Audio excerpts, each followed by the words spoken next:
അസ്സലാമു അലൈക്കും വറഹ്മത്തുള്ളാഹി. പ്രിയപ്പെട്ട പഠിതാക്കളെ, അൽ മിഫ്താഹ് ഓൺലൈൻ ഖുർആൻ അക്കാഡമിയുടെ ഒരു പുതിയ വീഡിയോയിലേക്ക് എല്ലാവർക്കും സ്വാഗതം. ഇന്ന് നമ്മൾ മനസ്സിലാക്കാൻ ഉദ്ദേശിക്കുന്നത് അഹ്കാമുൻ നൂനു സാക്കിന വ തൻവീനിനെ കുറിച്ചാണ്. എന്താണ് അഹ്കാമുൻ നൂനു സാക്കിന വ തൻവീൻ എന്ന് പറഞ്ഞാൽ? സുക്കൂനുള്ള നൂനിൻ്റെയും തൻവീനിൻ്റെയും നിയമങ്ങൾ. അറബിയിലെ 28 അക്ഷരങ്ങൾ 5 വിഭാഗമാക്കി തിരിച്ച് പരിശുദ്ധ ഖുർആൻ പാരായണം ചെയ്യുമ്പോൾ സുക്കൂനുള്ള നൂനിനും തൻവീനിനും ശേഷം ഈ അക്ഷരങ്ങൾ വരികയാണെങ്കിൽ അതിനനുസരിച്ച് നിയമങ്ങൾ മാറും. എന്താണ് സുക്കൂനുള്ള നൂന്? ഹർക്കത്തില്ലാത്ത നൂനുകളെല്ലാം സുക്കൂനുള്ള നൂനുകളാണ്. പിന്നീട് തൻവീൻ, ഹർക്കത്തുകൾ ഇരട്ടിക്കുന്നതിനാണ് തൻവീൻ എന്ന് പറയുന്നത്. സ്ക്രീനിൽ നിങ്ങൾക്ക് കാണാൻ സാധിക്കും ഫതഹ് തൻവീൻ, കസ്ർ തൻവീൻ, ലൊമ്മ് തൻവീൻ. ഇതിന് 5 നിയമങ്ങളാക്കി നമുക്ക് വേർതിരിക്കാം. ഒന്നാമത്തേത് അൽ ഇൽഹാർ. ഇൽഹാർ എന്ന് പറഞ്ഞാൽ വ്യക്തമാക്കുക എന്നാണ് അർത്ഥം. ഇൽഹാറിന് 6 അക്ഷരങ്ങളാണുള്ളത്. ഹംസ, ഹ, ഐന്, ഹ, ഗൈന്, ഹ. സുക്കൂനുള്ള നൂനിനും തൻവീനിനും ശേഷം ഈ 6 അക്ഷരങ്ങളിൽ ഏതെങ്കിലും ഒന്ന് വരികയാണെങ്കിൽ സുക്കൂനുള്ള നൂനിനെയും തൻവീനിനെയും വ്യക്തമാക്കണം. ഇതിനാണ് ഇൽഹാർ എന്ന് പറയുന്നത്. അപ്പോൾ നമ്മൾ ഫോക്കസ് ചെയ്യേണ്ടത് സുക്കൂനുള്ള നൂനും തൻവീനും എവിടെ വരുന്നുണ്ടോ എന്നാണ്. അത് വരുന്നതിനനുസരിച്ച് ഏത് അക്ഷരമാണോ ശേഷം വരുന്നത് അതിനനുസരിച്ചാണ് നിയമങ്ങൾ മാറുക. രണ്ടാമത്തേത് അൽ ഇദ്ഗാമും ബിഗുന്ന എന്നാണ്. ഇദ്ഗാമി എന്ന് പറഞ്ഞാൽ ചേർക്കുക എന്നാണ് അർത്ഥം. ചേർത്തു മണിക്കുക. ഇദ്ഗാമും ബിഗുന്ന ചേർത്തു മണിക്കുക.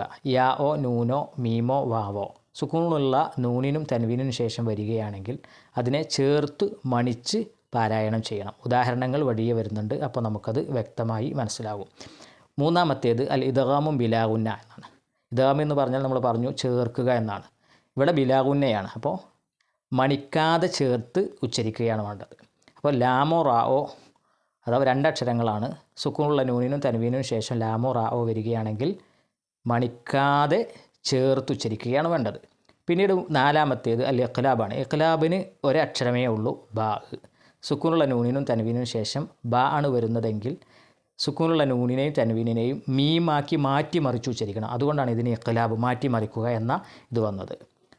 ഇനി അഞ്ചാമത്തേത് അൽ ഇഖ്ഫാ ബിഗുന്ന. ഇഖ്ഫ എന്ന് പറഞ്ഞാൽ മറച്ചു വെക്കുക എന്നാണ്. അപ്പോൾ മറച്ചു മണിക്കുക.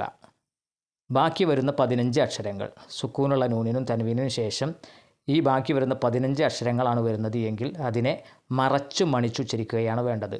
ഉദാഹരണങ്ങൾ നമ്മൾ വഴിയെ നൽകുന്നുണ്ട്. അത് കാണുമ്പോൾ നമുക്കത് വ്യക്തമാകും.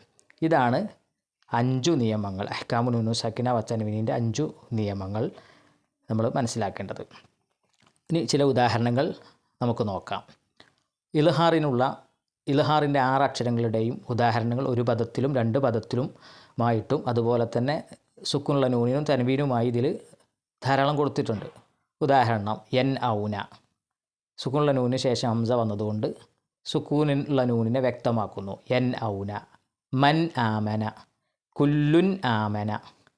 ഇങ്ങനെ നിങ്ങൾ അത് കൂടുതൽ വർക്കുകൾ ചെയ്ത് ഖുർആനിൽ നിന്ന് പദങ്ങൾ കണ്ടെത്തി ചെയ്യുകയാണെങ്കിൽ നിങ്ങൾക്കത് പെട്ടെന്ന് മനസ്സിലാക്കാൻ സാധിക്കും. ഇനി അടുത്തത് ഇദ്ഗാമും ബിഗുന്നയുടെ ഉദാഹരണങ്ങളാണ്. അതുപോലെ തന്നെ ഇദ്ഗാമും ബിലാഗുന്നയുടെ ഉദാഹരണങ്ങൾ രണ്ടും കൂടി ചേർത്താണ് ഈ ചാർട്ടിൽ കൊടുത്തിട്ടുള്ളത്. യാഇനും നൂനിനും മീമിനും വാവിനും. മയ്യഖൂലു, സുക്കൂനുള്ള നൂനിന് ശേഷം യാവ് വന്നതുകൊണ്ട് മയ്യഖൂലു, നൂന് വന്നതുകൊണ്ട് മിൻ നിഅമതി ചേർത്തു മണിച്ച് ഉച്ചരിക്കുക. മിൻ വാലിൻ, അതുപോലെ തന്നെ ലാമ് മില്ലദുൻ, അവിടെ ചേർത്ത് മണിക്കാതെ ഉച്ചരിക്കണം. മിർ റബ്ബിഹിം മില്ലദുൻഹു.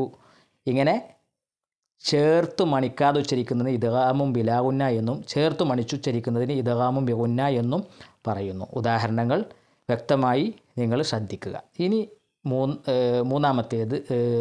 നാലാമത്തേത് ഇഖ്ലാബാണ്. ബ ആണ് അതിൻ്റെ അക്ഷരം എന്ന് നമ്മൾ പറഞ്ഞു. അപ്പോൾ സുക്കൂനുള്ള നൂനിനും തൻവീനിനും ശേഷം ബാ വരികയാണെങ്കിൽ സുക്കൂനുള്ള നൂനിനെയും തൻവീനിനെയും മീമാക്കി മാറ്റി മറിച്ച് ഉച്ചരിക്കണം. ഇങ്ങോട്ട് നോക്കൂ. അൻബി ഊഹും എന്നാണ് എഴുതിയിട്ടുള്ളത്. നമ്മൾ ഉച്ചരിക്കേണ്ടത് എങ്ങനെയാണ്? ആ നൂനിനെ മീമാക്കണം. അവിടെ ഉദാഹരണത്തിന് അവിടെ മീമിനെ ചെറിയൊരു മീമ് ഖുർആനിൽ നമുക്ക് കാണാനും പറ്റും. അംബി ഊഹും, അംബ. ആ ഒരു രൂപത്തിൽ എന്താണ് പമ്പരം എന്നൊക്കെ പറയുന്ന രൂപത്തിൽ നമ്മൾ അതിനെ ഉച്ചരിക്കണം. അംബി ഊഹും, അംബൂരിക, സമീഉം ബസീർ. ഈ രൂപത്തിൽ.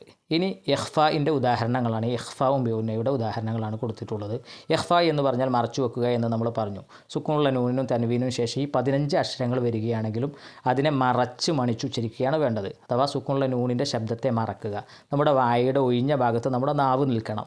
മുകളിൽ നമ്മുടെ അണ്ണാക്കിൽ നാവിൻ്റെ തലപ്പ് തട്ടിയാൽ അത് ഇൽഹാറായി മാറും. ഇവിടെ മസൂറ, അപ്പോൾ നമ്മുടെ നാവ് വായയുടെ ഒഴിഞ്ഞ ഭാഗത്ത് നിൽക്കുകയാണ് ചെയ്യുക. മസൂറ, നമ്മുടെ വായയുടെ ഒഴിഞ്ഞ ഭാഗത്ത് നമ്മുടെ നാവിനെ ഹെയറിൽ നിർത്തിക്കൊണ്ടായിരിക്കണം നമ്മൾ എന്ത് ചെയ്യേണ്ടത്, ഇത് ഉച്ചരിക്കേണ്ടത്. മസൂറ എന്ത. അതുകൊണ്ട് കൃത്യമായി മനസ്സിലാക്കുക. അള്ളാഹു അനുഗ്രഹിക്കട്ടെ. അസ്സലാമു അലൈക്കും.